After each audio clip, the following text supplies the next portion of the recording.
Kag sa good vibes, isa kalapsag ang ginmunag kay nasang aga sa allotted parking space ni Mayor Albie Benitez sa Bacolod City Government Center. Ginpangalanan ang lapsag na si Albea Bless. Mayor Albie, handa nga magmaninoy para sa baby girl. Yaring report. Nakibot ang nagabantay sa kilid sang entrance ng Bacolod City Government Center nga si Milo Montelibano sa makitaan nga nagparking sa assigned parking slot ni Mayor Albie Benitez ang isa ka tricycle. Sakay sa tricycle, ang isa ka iloy nga nagaamat-amat na bunag sang iya nga baby mga alas 9 kay inasang aga. Padulong kunta ni sa layang in-center sa Bacolod City Health Office ang tricycle kay mabata na ang iloy nga si Michelle Bulonggaita sang barangay Handumanan. Pero paglabot sa guwa sang BCGC, nag-amat-amat nagwa ang lapsag. Gani, nagsulod na lang sa BCGC ang tricycle, nangita sang parkingan, kag nangayo sang tabang. Pag una mo kita nga, ano kung naging pamakot mo sila pagkita mo nga salasala na? Ang tricycle sunod sa Jaramon. Napalapit sa simo? Ano palapit? Ngayon ito kung ano, ligawan na yung bata na ang bayi ito mo bata. Kasalasala na sa? Kaya naging diyang bayi. Gintawag sang iyang office mate si Dondon Parandas, ang safety officer sa BCGC kag anay pamuno sang DRRMO sang Bacolod. Siya ang nag-assist sa iloy samtang nagabata ini sa sulod mismo sang tricycle. Hindi na bag-o para kay Dondon ang magpabata sang isa ka iloy. Nakaagi na siya assist.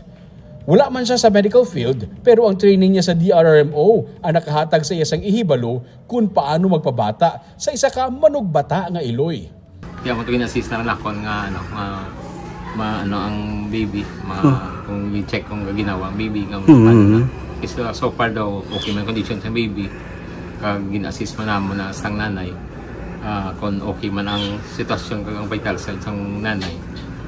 Tapos cover namon sang lampin sang abol ang baby.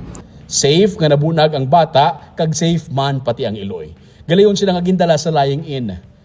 Nakalapot kay Mayor Albie Benitez ang impormasyon kag nalipay ang alkalde nga gikan sa iyang ngalan ang ginhatag nga ngalan sang iloy sa iyang anak, Albea Bless. Nagpapangita siya sang litrato kag video sang baby. Handa man siya nga mangin maninoy sang baby girl. Dito gin pata sa parking lot. Gabang pangayo galing ko sa ares nga pictures or video ko meron. Ito nila okay gid ko. Para naman kay Dondon, kung may mga oportunidad nga mag-training, dapat i-grab ang opportunity kay hindi mapaktan sa ranggit ini nga magamit. May mga trainings dapat i-grab na ito ng opportunity nga I-apply. mandelgo kita training kay hindi tato mabalaan nga kasi sa time nga hindi pa natin kinalan dapat knowledgeable na kita kanang mo kag magabot ang time nga ina at least nga prepared na ta kag hindi ta magpanic. Hindi kayo sir nurse by profession sir na. Sa dire mo muna tanan naton anya.